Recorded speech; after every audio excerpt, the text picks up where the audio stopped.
Hi అండి, welcome to my channel spicy foods. నేనండి మీ దేవిని. ఈరోజు స్పైసీ ఫుడ్లో ఇంకొక వంటకంతో మీ ముందుకు వచ్చానండి. ఇది మా గార్డెన్ అండి, మినీ గార్డెన్ అనమాట. ఎలా ఉందో కామెంట్ బాక్స్లో కామెంట్ పెట్టండి. ఇవన్నీ చామంతులు అనమాట. అలాగే అక్కడక్కడ రోజా పువ్వులు కూడా ఉన్నాయండి. ఈరోజు స్పైసీ ఫుడ్లో ఇంకొక వంటకంతో మీ ముందుకు వచ్చాను.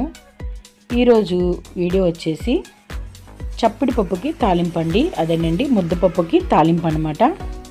ఇది మా అత్తయ్య గారు చేస్తారండి. పెళ్ళైన కొత్తలో మా అత్తయ్య గారు పప్పుకి తాలింపు పెట్టేవాళ్ళు అనమాట. మమ్మల్ని ఏమన్నా చప్పటి పప్పు చేసుకునేవాళ్ళు, మా అత్తయ్య గారైనా పప్పుకి తాలింపు వేసేవాళ్ళు. కానీ టేస్ట్ మాత్రం చాలా అంటే చాలా బాగుందండి. ఇది నాకు ఇష్టం, మా పిల్లలకి ఇష్టం. ముందుగా నేను స్టవ్ మీద ఒక మట్టి పాత్ర పెట్టుకొని చిన్న గ్లాస్తో గ్లాసున్నర కందిపప్పు వేసుకొని శుభ్రంగా కడిగి కొంచెం వాటర్ పోసుకొని పొయ్యి మీద పెట్టి ఉడికించుకున్నానండి. ఇలా బాగా ఉడికించుకోవాలన్నమాట. ఇలా ఉడుకుతున్నప్పుడు కొద్దిగా నూనె వేసుకోవాలి. అలా వేయటం వల్ల పొంగకుండా ఉంటుందండి పప్పు అనేది. ఇంకాసేపు ఉడికించుకుందాము.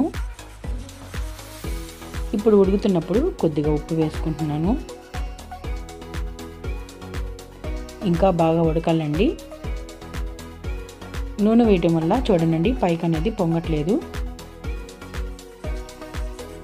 ఇప్పుడు పప్పు ఉడికిందో లేదో చూసుకొని ఇంకాసేపు ఉడకాలి కాబట్టి మూత పెట్టి ఉడికించుకుందాము.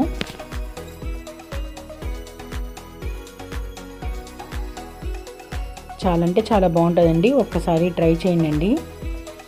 ఇప్పుడైతే పప్పు పూర్తిగా ఉడికిపోయింది కాబట్టి స్టవ్ ఆఫ్ చేసుకొని పప్పు గుత్తితో పప్పుని మెదుపుకుందామండి. బాగా మెత్తగా కాకుండా కొంచెం బరగ్గా మెదుపుకుంటే చాలా బాగుంటుంది. ఇలా మెదుపుకున్న తర్వాత పప్పుకి తాలింపు అనేది పెట్టుకుందాము. స్టవ్ మీద ఒక ప్యాన్ పెట్టుకొని కొంచెం నూనె వేసుకొని నూనె కాగిన తర్వాత చున్నులపాయ రెబ్బలు, అలాగే తాలింపు గింజలు, మినప్పప్పు, జీలకర్ర, ఆవాలండి, ఎండుమిరపకాయలు, కరివేపాకు. ఈ చప్పటి పప్పుకి చున్నులపాయలు చాలా బాగుంటాయండి తాలింపులు అనేది. ఇవి బాగా వేగిన తర్వాత మాడిపోకుండా చూసుకోవాలండి. మాడితే పప్పు టేస్ట్ బాగోదన్నమాట.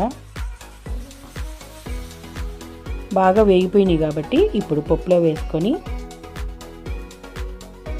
తాలింపు అంతా పప్పులో వేసేసుకొని కాసేపు ఉడికించుకుందామండి. ఈ తాలింపు ఫ్లేవర్ అంతా పప్పుకు పట్టాలి. ఇలా ఉడికించుకోవడం వల్ల మనం పొద్దున వండుకున్న పప్పు సాయంత్రం కూడా ఉంటే సద్దివాసన రాకుండా ఉంటుందండి. అంతేనండి, పప్పు తాలింపు రెడీ అయిపోయిందనమాట. నేనైతే వేడి వేడి అన్నంలో చప్పటి పప్పు, అలాగే ఆవకాయ, అప్పడం, ఊరమిరపకాయ అండి. బాగా కడుపు నిండా అన్నం తినచ్చు అనమాట. అంత బాగుంటుంది. టేస్ట్ కూడా చాలా బాగుంటుందండి. మీకు కనుక నా వీడియో నచ్చితే లైక్ చేయండి, షేర్ చేయండి, మీ ఫ్రెండ్స్కి ఫార్వర్డ్ చేయండి. నా ఛానల్ని సపోర్ట్ చేయండి. ఇంకొక వంటతో మీ ముందుకు వస్తుంది మీ దేవి అండి.